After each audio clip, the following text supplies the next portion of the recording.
Good evening. It's Friday, January 31st. Thanks for joining us. I'm Amitha Sharma, in for Maya Tribulsi. We start with a turning point in the impeachment trial of Donald Trump. This afternoon, Republicans had enough votes to block any new evidence or witness testimony as Karen Kaifa reports that fast-tracks a final vote that will likely clear the president. The motion is not agreed to. As anticipated, by a 51-49 margin, the Senate votes against hearing from witnesses and obtaining documents in the impeachment trial of President Trump. Closing arguments are now expected to start Monday, with a vote to acquit the president on Wednesday. Mr. Romney, aye. Senator Susan Collins of Maine and Mitt Romney of Utah, the only two Republicans to vote in favor of hearing from witnesses, including former National Security Advisor John Bolton. I've said for some time that I hope to be able to hear from John Bolton. But Senate Republicans had the slim majority they needed to vote down the measure and are now prepared to acquit President Trump. It is not our job to expand the House's investigation. Before the vote, House managers making their last pitch. Let's put John Bolton under oath. Let's find out who's telling the truth. And the president's defense team opposing. The Senate is not here to do the investigatory work that the House didn't do. Democratic leader Chuck Schumer calling Friday's vote a tragedy. America will remember this day, unfortunately, where the Senate did not live up to its responsibilities, where the Senate turned away from truth and went along with a sham trial. In Washington, Karen Kaifa, KPBS News.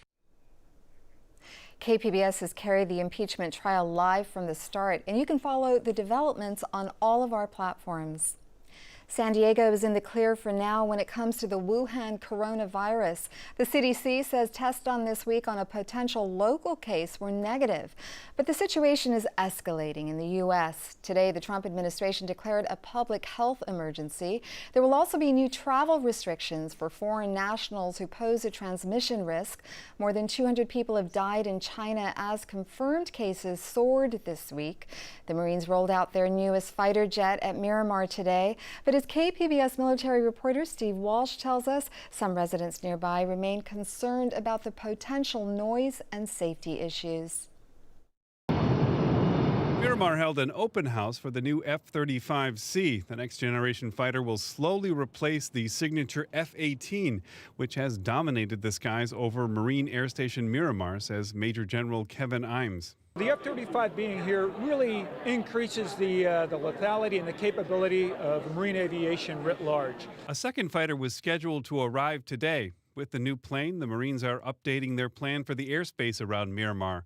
The Marines are predicting that the F-35 won't increase the noise levels dramatically, says Colonel Charles Dockery, who runs Miramar. When you look at an airplane departing Miramar, if I was to compare F-35 to F-18, it's about a 1 to 3 decibel difference, depending on if you compare it to an F-18 or an F-16 or an AV-8. Neighbors in nearby University City remain wary. In 2008, a fighter crashed into their neighborhood.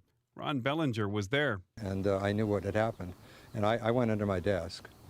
And the whole house vibrated when it hit about a half block away. Their concerns aren't necessarily centered around the new fighter, but overall safety when they see planes coming near their neighborhood. That's what we signed up for when we bought our houses here. But we didn't sign up for the ones that are just at the top of the palm trees, going 400 miles an hour. In the decades since the accident, Bellinger said communication has improved, especially with elected officials, though Matty Weiss says they continue to see issues. You know, we're residents, we live here, but there's elementary school, middle school, high school, all within 1 mile of this location. And we have lots of temples and churches as well. So it's just a danger, and it causes anxiety. Colonel Dockery says the Marines' flights are controlled by the FAA, which decides where pilots fly. The plan did not recommend any changes to land use at Miramar. The draft plan is now on its way to the Pentagon for final approval. The Marines announced Thursday that Lieutenant Colonel Ralph Featherstone was removed as commanding officer of Marine Fighter Attack Squadron 225 for flying too low and too fast during a demonstration at Miramar. Steve Walsh, KPBS News. You'll have one less option to get around this weekend. Rail service is canceled from Oceanside to San Diego. Sandag crews are working on two big track projects. One is at the Poinsettia station in Carlsbad. The other is on the trolley extension to University City. The rail closure affects both Amtrak and coaster service and lasts through Monday morning. Poway water customers may be getting a break. The issue stems from that 6-day period where customers were forced to boil water while testing took place at the city's main water line. The discolored water from faucets was due to a leak that led to concerns over bacteria. Tests turned out negative. The City Council will vote Tuesday on whether to give the average customer a one-time credit of about $28 on their next bill, a move that would cost the city roughly $409,000. We'll bring you the outcome of that vote. New federal money for the South Bay could finally solve the cross-border pollution problem. KPBS environment reporter Eric Anderson explains what it means for our ocean waters. President Donald Trump signed the United States-Mexico-Canada trade deal into law earlier this week, helping secure relationships with the nation's two largest trading partners. The agreement includes $300 million to fix border pollution issues.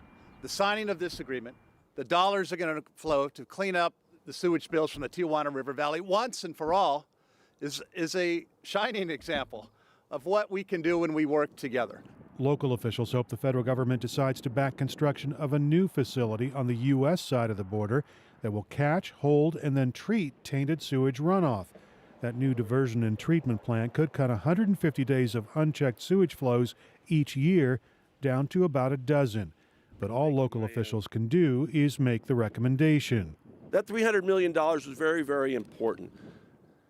But now it's very important for us to keep on top of the EPA to make sure they spend it correctly in here. And that's going to be all up to all of us. The trade deal also includes a commitment to increase the lending power of the North American Development Bank, which can fund cleanup projects in Mexico. That could help rebuild the collapsing sewage system in Tijuana. Imperial Beach Mayor Serge Dedina says 50 million gallons of sewage-tainted water is flowing across the border every day. The EPA and the International Boundary and Water Commission are doing nothing to get this flow of sewage that's currently happening to be stopped. Like, they have no plan. They're not making an effort to do that. And so while all this is good, we have a crisis on our hands. The hope is that local officials can get all the sewage out of the surf here in Imperial Beach, but which projects get funded and when that funding comes through is dependent on the EPA. Eric Anderson, KPBS News.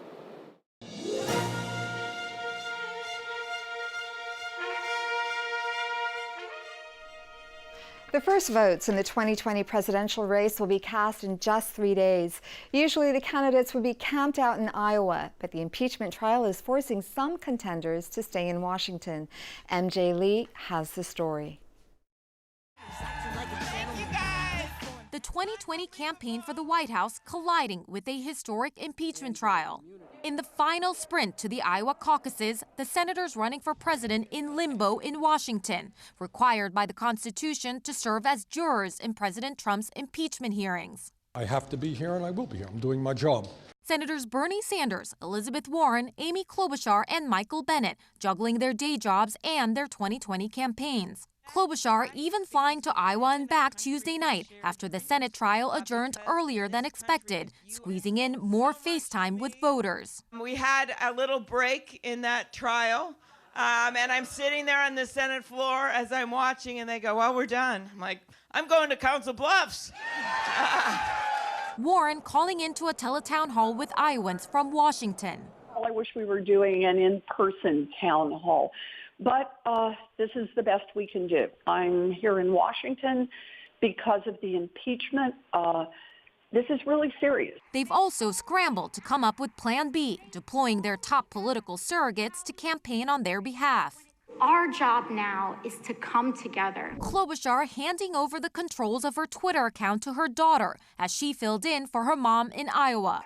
And Sanders joining his supporters at a campaign rally by phone. So let us go forward, do everything we possibly can.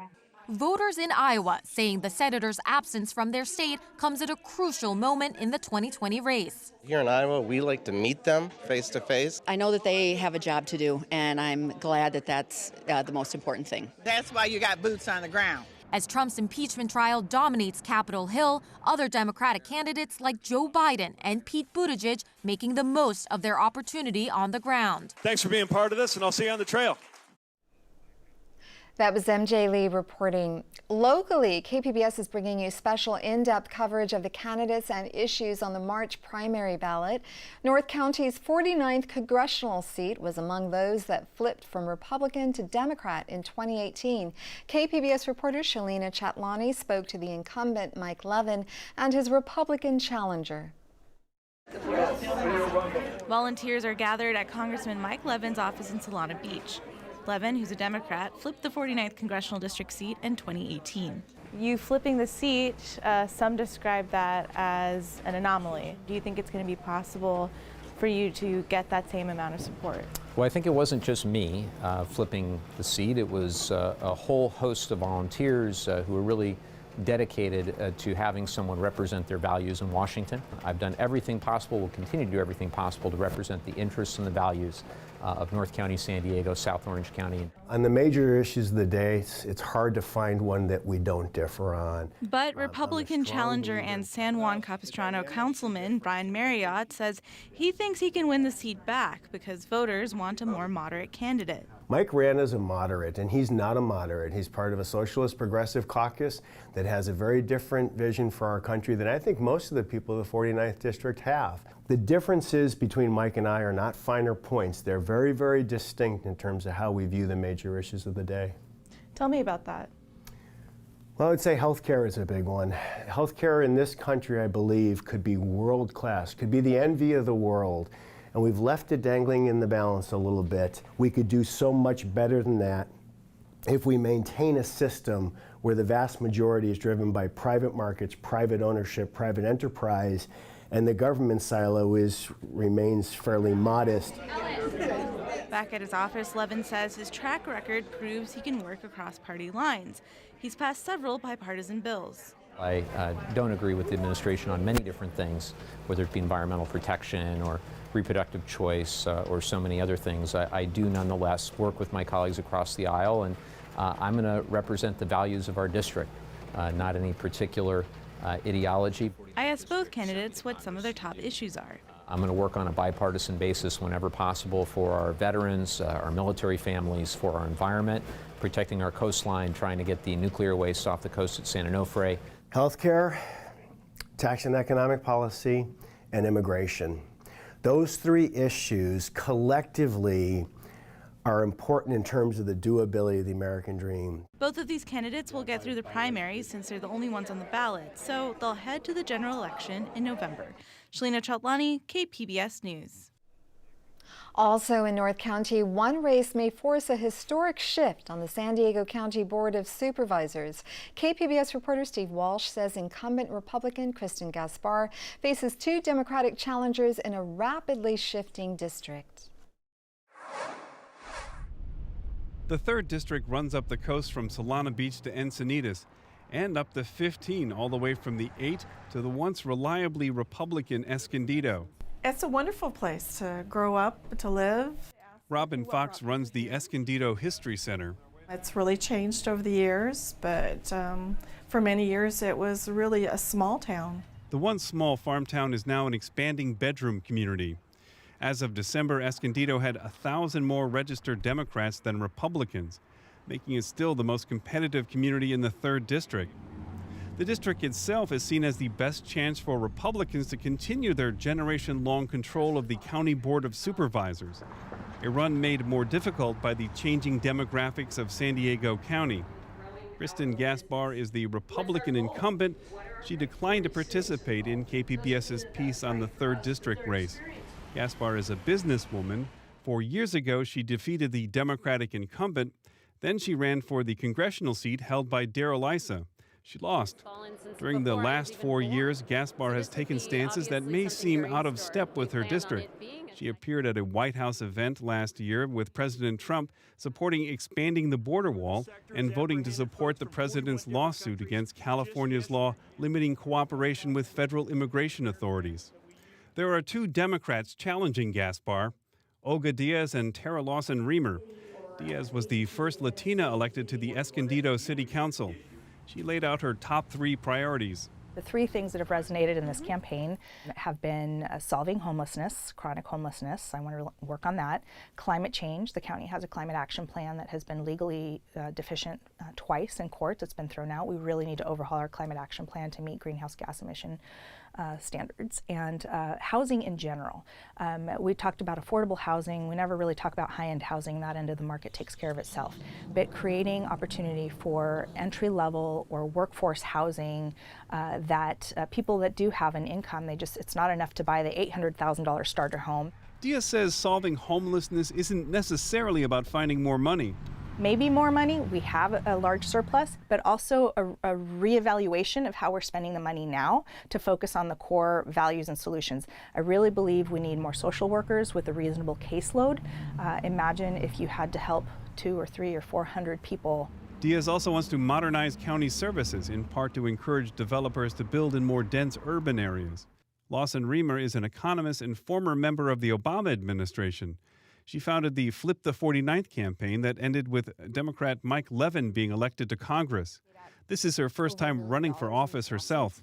I believe that we should be at the forefront with a bold climate action plan that is the best in the country, maybe the best in the world, that we should be leading the charge on that and not chasing our tails, and certainly not paying out taxpayer money to do nothing, which is what we've been doing so far. I think we need to take bold action to protect our beaches and our coastlines, which is part of what makes San Diego such a special place to live and raise a family. We have to take bold action on affordable housing.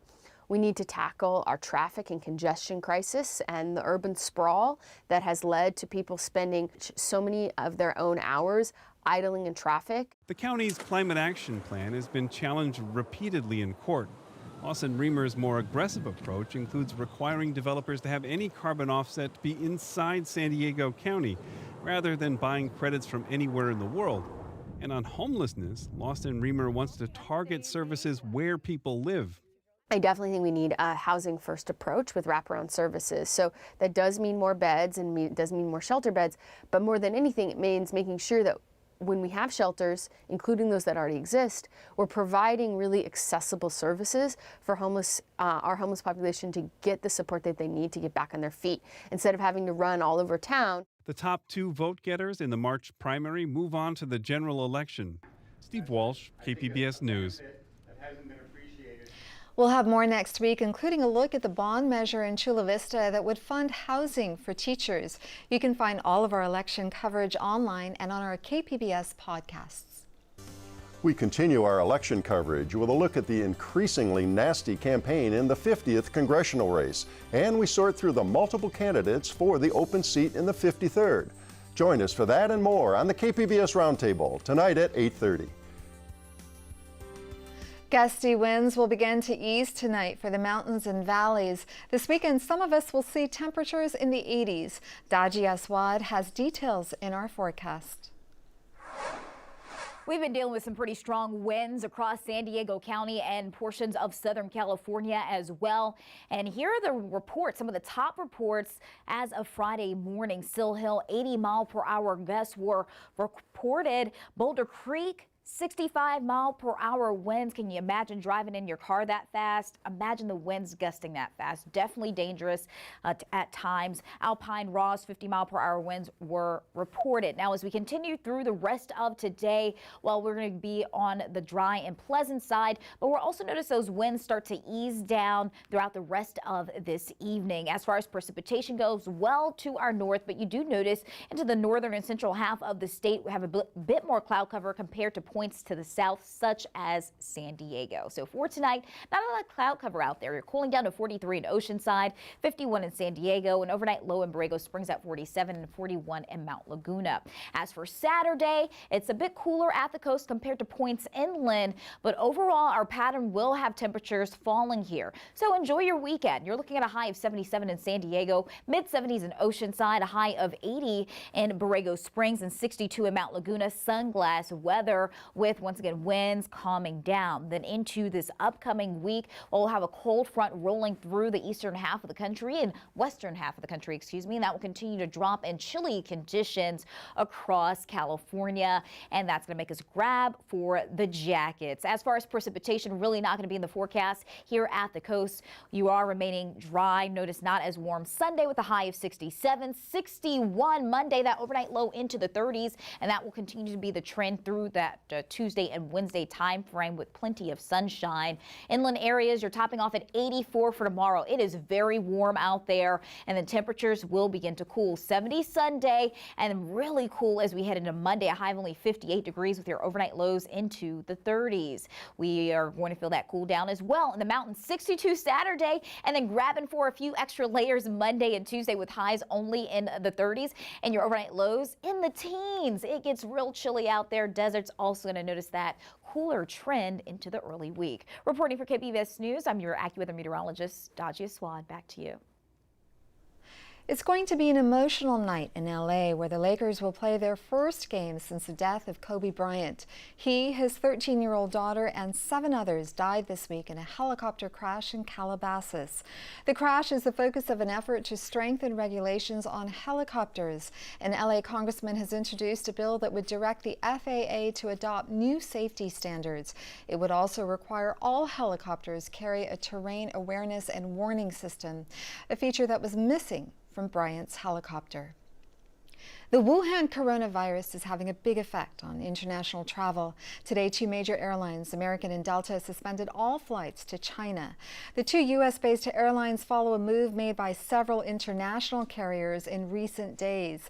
This is also being felt on Wall Street, where the Dow fell 600 points, all due to concerns about a global economic disruption.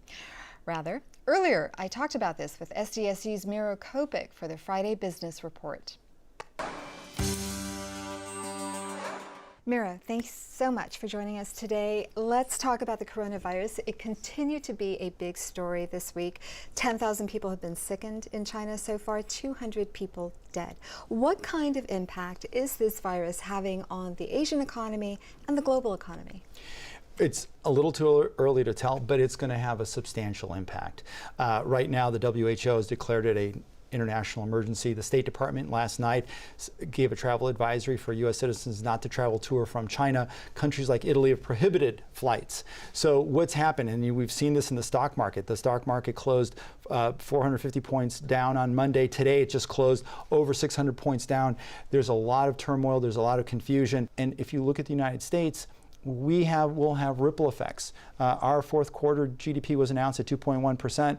It's a fairly low growth rate, even though we have a very good labor market and low unemployment. And because a lot of our goods are with China and other parts of the world are in services, if there's this kind of lockdown, our service sector is going to be impacted. That's 85% of the national economy is the service sector. So the United States is going to be is going to watch what's going on.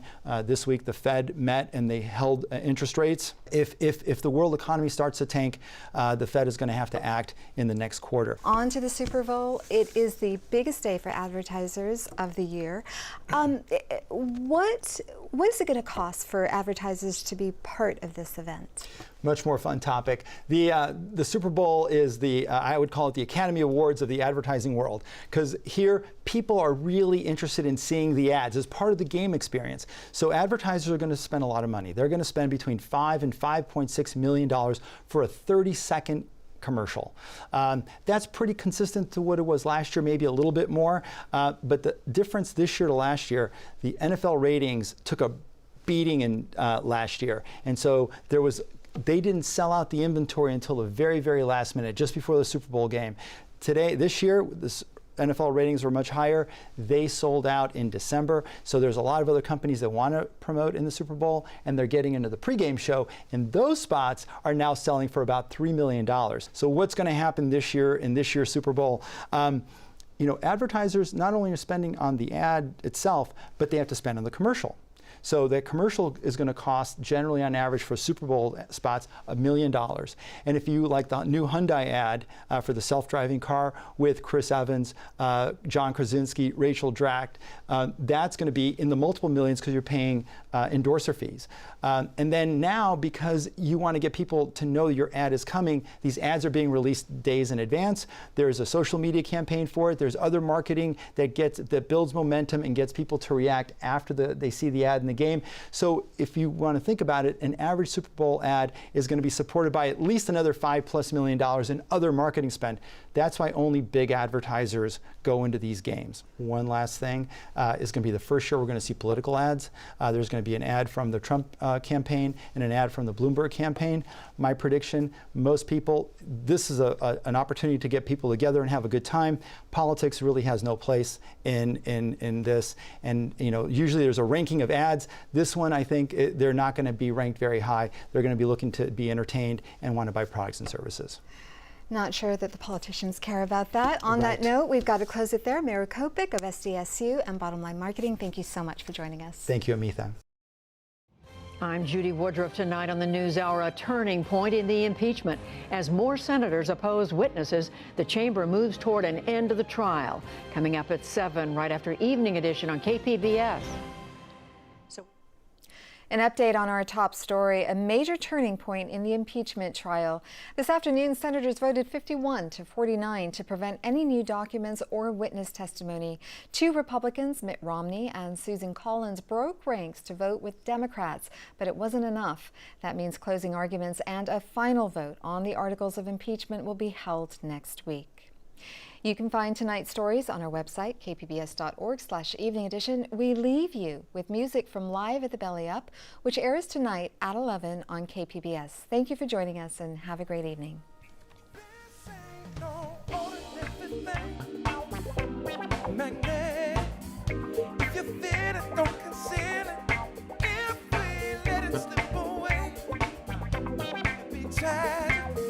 I know you wanna go jump on it, 'cause we can get this feeling.